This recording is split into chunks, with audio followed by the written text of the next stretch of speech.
Бүгін бізде генетиканың бірінші сабағы, және де біз оны өздерімізді маңызды сөздермен, терминдермен және де ұғымдармен таныстыру арқылы бастаймыз. Хорошо? Так, қараңыздар, бір отбасын алатын болсақ, ол отбасыдағы балалар, қыздары папасы мен мамасына ұқсас болып келеді. Соны біз тұқым қуалаушылық деп атаймыз. Окей? Тұқым қуалаушылық ағзалардың өз ата тегіне ұқсау қабілеті. Алайда, ол қаншалықты ұқсағанмен адам түгелімен мамасына немесе папасына 100% ұқсап шықпайды. Оны біз өзгергіштік деп атаймыз. Яғни ағзалардың өз ата тегінен ерекшелену қасиеті. Мысалы, мына қызға қарайтын болсаңыздар, бұл шашының түсін мамасынан алған, допустим, ал шашының текстурасын бұйра болып келген кішкене, оны ол папасынан алған. Осылайша неше түрлі комбинациялар болады, неше түрлі үйлесулер болады, неше түрлі мутация да болып қалуы мүмкін кейбір жағдайларда. Осындай факторларға байланысты келесі ұрпақ, осыдан дейінгі ұрпақтан ата-анасынан кішкене өзгеріп келеді. Осы тұқым қуалаушылық пен өзгергіштікті зерттейтін ғылымды біз генетика деп атаймыз. Түсіндіре алдым ба? Осындай простой зат. Енді қараңыздар, тап осы тұқым қуалаушылық немесе тұқым қуалаушылықпен бірге берілетін өзгергіштік, осы заттар қалай орын алады немесе не арқылы жүзеге асады? Так, осыған дейінгі молекулалық биологияда біз өткен болатынбыз ДНК деген затты. И бұны тапқан адам бізде Джеймс Уотсон мен Фрэнсис Крик деп айтылады история бойынша. Мен бірақ молекулалық биологияда сіздерге біршама информация берген болатын да, тарих туралы. Біз білеміз, оның ішінде еще Морис Уилкинс деген Лондондағы университеттің адам бар, еще оның қасында Розалинд Франклин деген бір әйел адам бар. Правильно? И осы 1953 жылы олар ДНК-ның қалай жиырылған емес, керісінше жайылған структурасын ашып береді, көрсетеді, әлемге жария етеді. И осы үшін 1962 жылы бұл үш адам Нобель премиясын алады. Розалинд Франклин ала алмай қалады, себебі ол кісі қайтыс болып кетеді 1962-ге дейін жастайынан. И мына ДНК деген не деген сұрақ болатын болса, біз бірінші оны расшифровкасын жасайық. ДНК дегеніміз ол бізде дезоксирибонуклеин қышқылы. Бұның бәрін біз молекулалық биологияда өткен болатынбыз. Және де мысалға біз жасушаларды прокариоттар, эукариоттар деп бөлеміз, ода ядросы бар, ядросы жоқ деп. Алайда тіршіліктің барлығында ДНК болады. Ядро болғанына, ядро жоқ болғанына қарамастан ДНК міндетті түрде барлық тіршілікте болады. Тіптен тіршіліктің формасы түгел емес, мысалға вирустар бар, олар түгелмен тірі болып саналынбайды, себебі олар хозяинның сыртында, яғни бөлек жасушаның сыртында жүретін болса, олар инертті түрде болады. Яғни олар өздері қозғала алмайды, өздері демала алмайды, өздері өмір сүре алмайды. Алайда бір жасуға түскен кезде олар өмір сүріп бастайды. Как раз таки осы өмір сүріп бастауы ол ДНК-ның арқасында. Значит, ДНК деген ол барлық тіршілікке тән молекула. Окей? Мысалға, прокариоттарда ДНК бар, ядро жоқ, бірақ оларда ДНК бар. Протистарда, қарапайымдарда ДНК бар, саңырауқұлақтарда ДНК бар, өсімдік жануарларда ДНК бар. Әр патшалықта және де плюс вирустарда бізде барлығында ДНК бар. Еще вирустарда ДНК-ның орнына оларда генетикалық ақпарат болып, кей кездерде РНК болуы мүмкін. Окей? Так, потом, мына жерде айтылған ДНК, РНК тіршіліктің жасушасыз формасы, яғни вирустарда бар. Одан кейін тағы бір қасиеті ДНК-ның, ол ағзаның бүкіл тұқым қуалау ақпаратын өзіне жазып алған. Мысалға, мына жерге қарайтын болсаңыздар, допустим, бұл барлығы бір жасушадан пайда болған ағза, правильно да? Біздің денемізді алатын болсақ, бізде де бір жасушадан пайда болдық. Яғни біздің денеміздегі кез келген жерді алатын болсаңыздар, шашты алатын болсаңыздар да, немесе менің көзімнің ішіндегі жасушаларды алатын болсаңыздар да, немесе басқа терімдегі жасушаны алатын болсаңыздар да, барлық жасушадағы ДНК-ның составы или компоненттері бірдей. Окей? И мысалға, мына өсімдікті алатын болсаңыздар, мына қараңыздар, сырттай қарайтын болсаңыз, өсімдіктің жапырағы, оның сабағы, оның тамыры үшеуі үш түрлі зат. Правильно? Алайда бұның ішіндегі ДНК бірдей. И тап сол бірдей ДНК мына жапыраққа да керек ақпараты бар ішінде, сабаққа да керек ақпараты бар, и тамырға да керек ақпараты бар. Яғни бүкіл тұқым қуалау ақпараты осы ДНК-ның ішінде жазылған. Потом тағы бір қызық зат. Ағзалар неғұрлым жақын болса, олар бір-бірінен туысырақ болып келетін болса, олардың ДНК молекуласының құрамы соғұрлым ұқсас. Мысалға, бізді маймылдармен салыстыратын болсаңыздар, біз маймылдар шимпанзелармен мысалға 98,8% бірдей ДНК-мыз бар іштерімізде. Мұны қалай түсінуге болады? Мысалға, сырттай қарайтын болсаңыздар, сырттай дегеніміз фенотипикалық түрде қарайтын болсаңыздар, мысалға маймыл қайда, біз қайда да, екеуміз бөлекпіз. Алайда біздің ДНК-ларымызды салыстыратын болса, ол 98, почти 99% біз бірдейміз.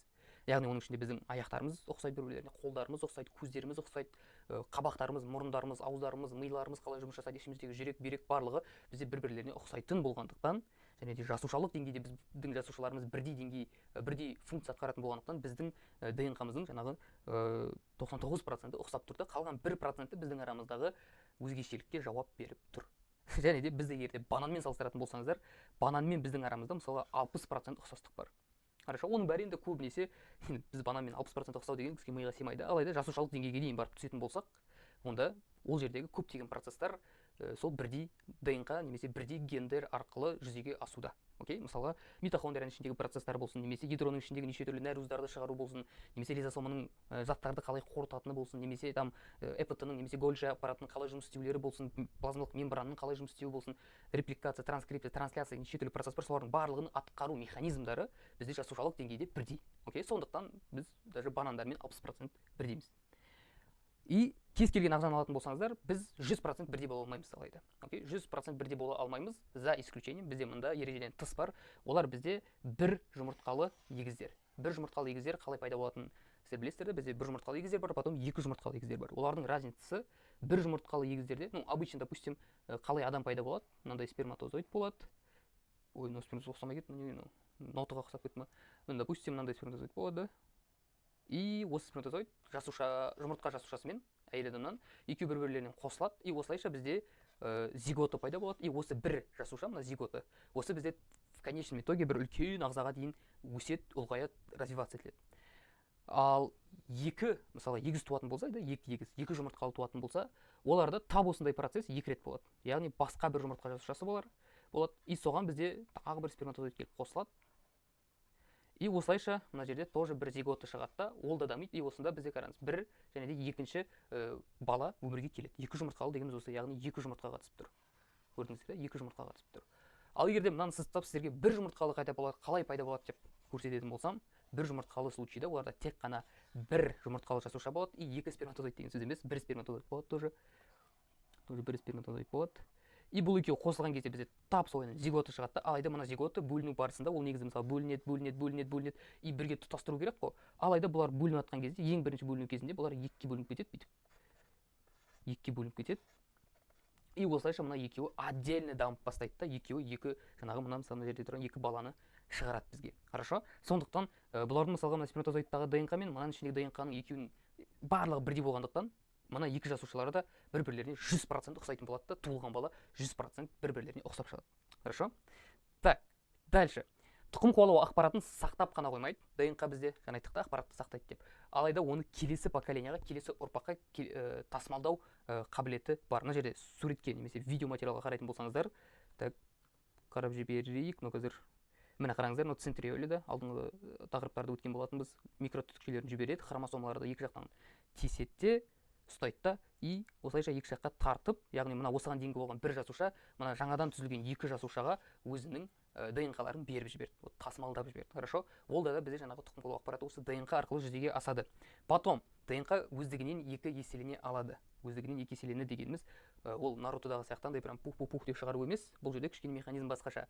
И Нарутоның примерін беретін болса, онда ол былай болады. Наруто екіге бөлінеді бүйтіп, и каждый жартысы өздеріне новый жарты создавать етеді. Өздеріне новый жарты шығарады. Хорошо? Так. И осы процесті біз репликация деп атаймыз. Міне көрдіңіздер, мына бізде жаңағы болған ДНК, ол бізде екіге бөлініп кетті бүйтіп. И әр бөлінген жерге өзіндік қасына комплементарлы тізбек шықты. Бұның бәрін біз молекулалық биологияда өткен болатынбыз. Потом ДНК-мен тағы бір связанный момент, оның молекуласы, оның құрамы, құрылысы кей жағдайларда өзгеріп кетуі мүмкін. Хорошо? И сол өзгеруді, яғни ДНК-ның материалының өзгеруін біз мутация деп атаймыз. Мысалға бәріміз білетін X-Men болсын да, Мстители болсын, сондай неше түрлі фильмдер бар. Сол жерде көрсететін мутанттарды мысалға осы ДНК-ның өзгеруі арқылы шыққан мутанттар деп айтады.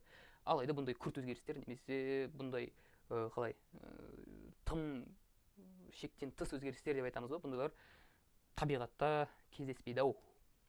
Міне, табиғатта кездесетіндері бізде бөлші мынандай. Мысалға, ойлап қарасаңыздар, адам тарихында, мысалы, біз примерно қанша 300 мың жыл бұрын Homo sapienстар болып, кәдімгі Африкада біз адамдар болып пайда болдық та, примерно 200 мың 300 мың жыл бұрын. И содан бері бүйтіп келе жатқан кезде басында біздің қалай сыртқы келбетіміз қара болды, көзіміз қоңыр болды да, или қара болды кішкене.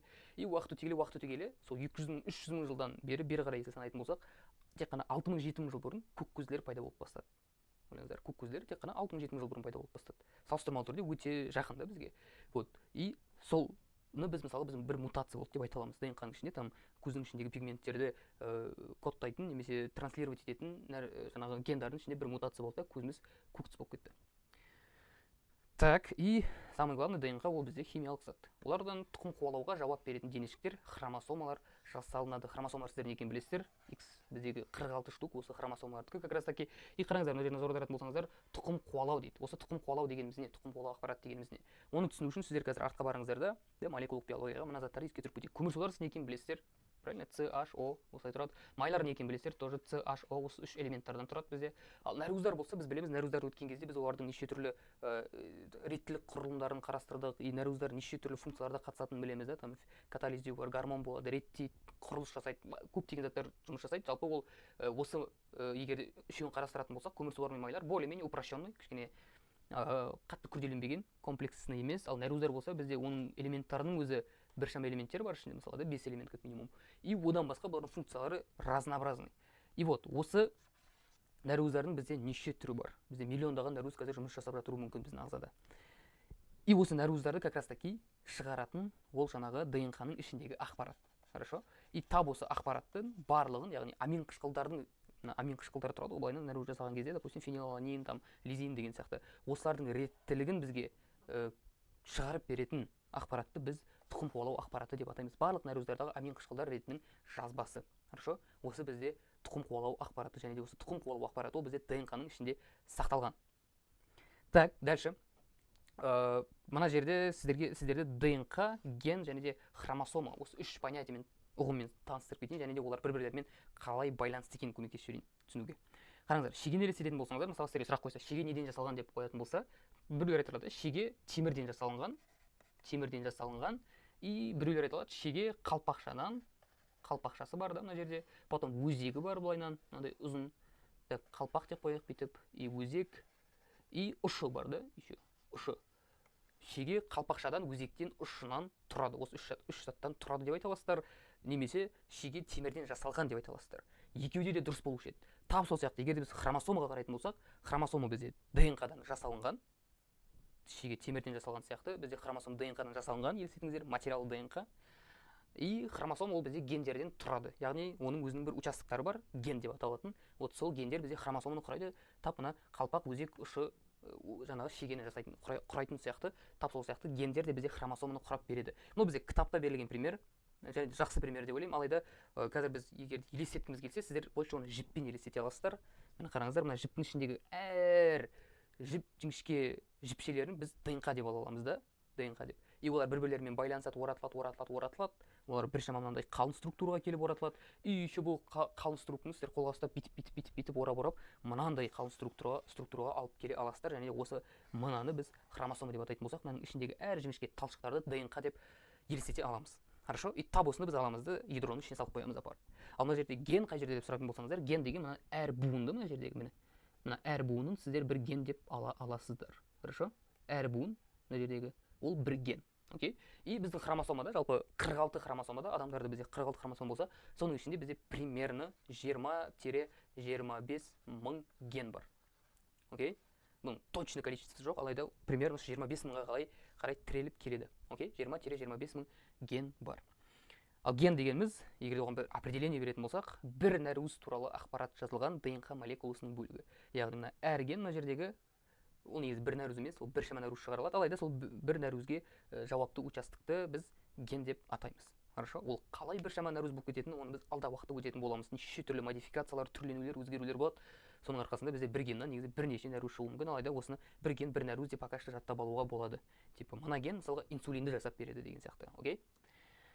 Так, міне, қараңыздар, мына хромосомны елестететін болсаңыздар, мынау біздегі рулон жіп, допустим, мынаның ішіндегі мына схемаланып жатқан қара ол бізде ДНК. И мысалға мына хромосомының мына жері ол бізде, допустим, көздің цветіне жауапты ген. Хорошо? И сіздер генді мысалға бүйтіп алатын болсаңыздар, допустим, мына хромосоманың именно осы жері бізде көзге жауап беретін ген болады. И мына хромосом бізде, допустим, пападан келген хромосома. Потом екінші жағын салып қойық, тап осының қасына. Мынау бізде мамадан келген хромосома, и мамадан келген хромосома мен пападан келген хромосома екеуі бір-бірлеріне гомологты болып келеді. Именно 15-ші хромосома деп елестетіңіздер.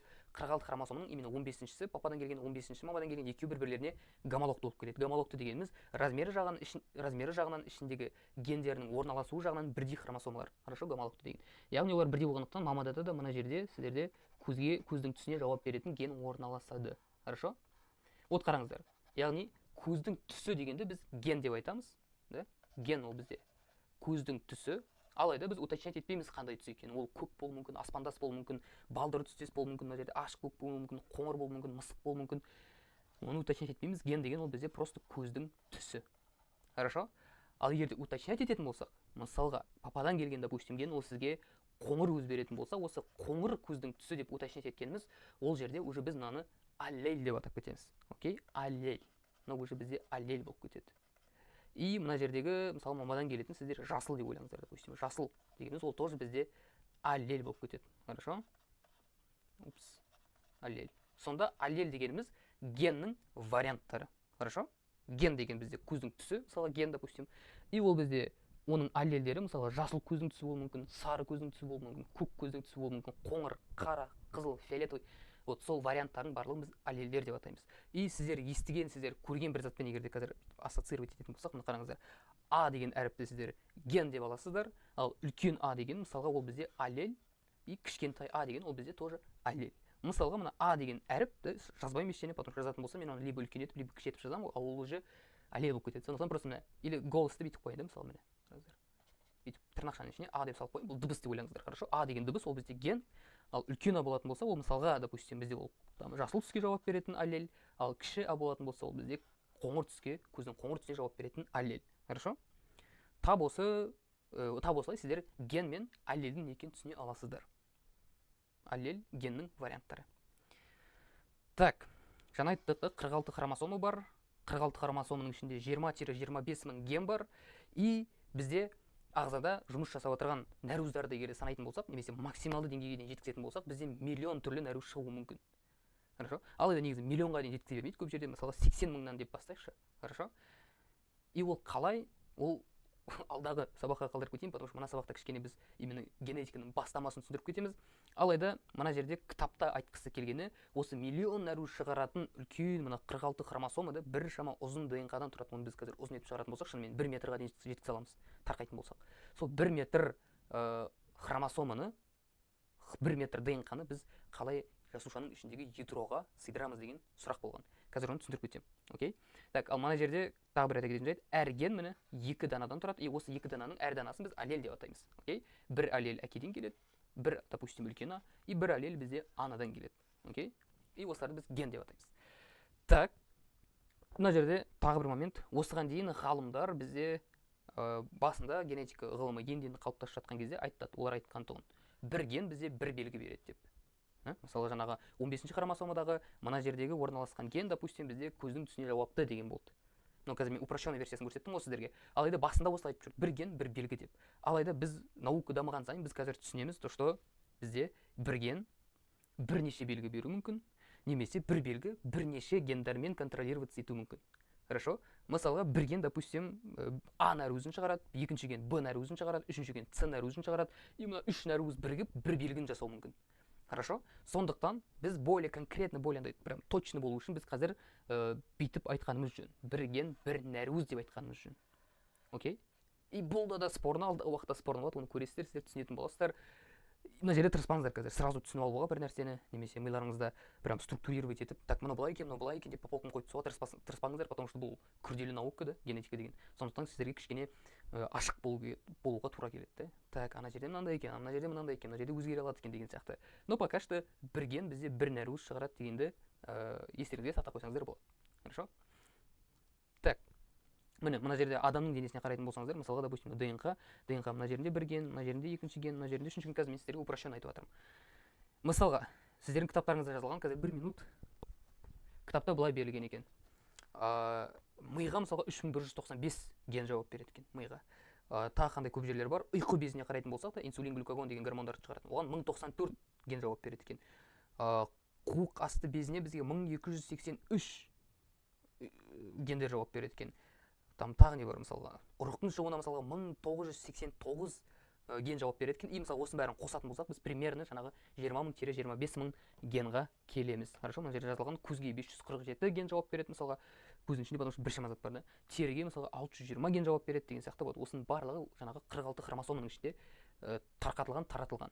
Алайда бірдей емес. Мысалы, ең бірінші хромосома ол біз білеміз ең үлкен хромосома, и оның ішінде соответственно гендары өте көп.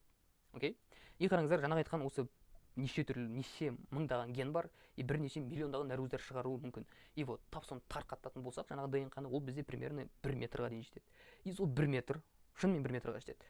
Соны қысқартып біз қалай 10 микрометрдің айналасында болатын, даже оған да жетпейтін ядроның ішіне сыйдыра аламыз деген сұрақ. И молекулярлық деңгейге біз қарайтын болсақ, ол жақтағы кішкене логика по-другому работает. Хорошо? Сіздер ойламайсыздар, типа 1 сантиметр, и осындай 1 сантиметрдің 10-ын біз бір-бірлеріне қосатын болсақ, 10 сантиметр болады біздің әлемде. Алайда ол жақта олай емес. Ол жақта 1 сантиметрдің 100-ін бір-бірлеріне қосатын болсаңыздар, 10 сантиметр болуы мүмкін. Себебі атомдардың арасындағы расстояние, олар тоже сжиматься етіледі. Вот солайша мына 1 сантиметрлік ДНК-ны біз біріншіден оны мынандай катушка сияқты заттарға ораймыз, допустим, жіпті орайсыздар ол катушкаға. Тап сол сияқты біз оны гистондар деген, осыған дейін өткен болатынбыз, гистон деген нәруыздары бар ядроның ішіндегі. Вот сол гистондарға ораймыз. И еще ол жерде неше түрлі реакциялар болады, сол реакциялар арқылы олар бір-бірлерімен қатынасып, бір-бірлеріне жақындасып жатыр, и олар жердегі жаңағы атомдар элементтердің арасындағы арақашықтық сжиматься етіп жатыр, жақындап жатыр. И осылайша біз оны упаковать етіп, кәдімгідей тығыздап тастаймыз. Хорошо? И солай міне қараңыздар, мына көк түсті нәруіздер, олар бізде жаңағы айтқан гистондар, окей? Ал орап отырған оранжевый түстегі жіп, ол бізде жаңағы ДНК. Хорошо? И осылайша орап біз оны жаңағы ядроның ішіне сыйдырып жібереміз. Оны қалай елестете аласыздар? Мысалы 40 километр жіпті елестететін болсаңыздар, біздің әлемге шығаратын болсақ, аналогия етіп, ұқсатып. 40 километр жіпті, міне, мынандай теннистің добының ішіне сыйдырып жіберген сияқты болады. Ол мүмкін емес, біздің случайда ол мүмкін емес біздің әлемде, потому что 40 километр жіпті сіз қанша орайтын болсаңыздар да, мына доптың ішіне точно сыйдыра алмайсыздар. Алайда молекулалық деңгейде ол мүмкін. Так, и осы оратылу барысында міне ДНК нәруыздар, мынау бізде гистондар, хорошо, гистондар, бұны міндетті түрде жаттап алыңыздар, потому что керек болады алдағы уақытта. И мына жерде бізде мысалға мына ДНК-ның сұлбасы немесе түрі, күйі, бұл бізге жаңағы Уотсон, Крик, Моррис, Уилкинс көрсеткен модель, да? Алайда шын жасушада ешқашан мынандай түрде болмайды олар. Хорошо? Мынандай түрде олар ДНК түрінде болмайды.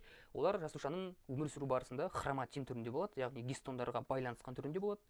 И жасуша бөлінейін деп жатқан кезде біз білеміз, олар хромосомаға айналып кетеді. Хорошо? Осы моментті естен шығармаңыздар. Так, осымен бізде генетиканың басы бітті. Осыған дейінгі болған молекулалық биологиямен кішкене связывать еттім, чтобы сіздерге переход оңайырақ болу үшін. Хорошо? Қазір кейбір сұрақтарға жауап беріп тұрайық и келесі сабақты бастап кетеміз. Бірінші сұрақ, ДНК-ның екіге бөлінуі. Осыған дейін айтқан Наруто сияқты, Нарутоны көрсеттім ғой да? Міне, табыс процесс, ол бізде не деп аталады? Репликация деп аталады. Репликация. Мына жерде міне. Репликация ол бізде да ответі. Келесі, белгілі бір нәруыз туралы ақпарат жазылған хромосома үлескісі немесе бөлігі. Үлескі деген жаңағы бөлігі.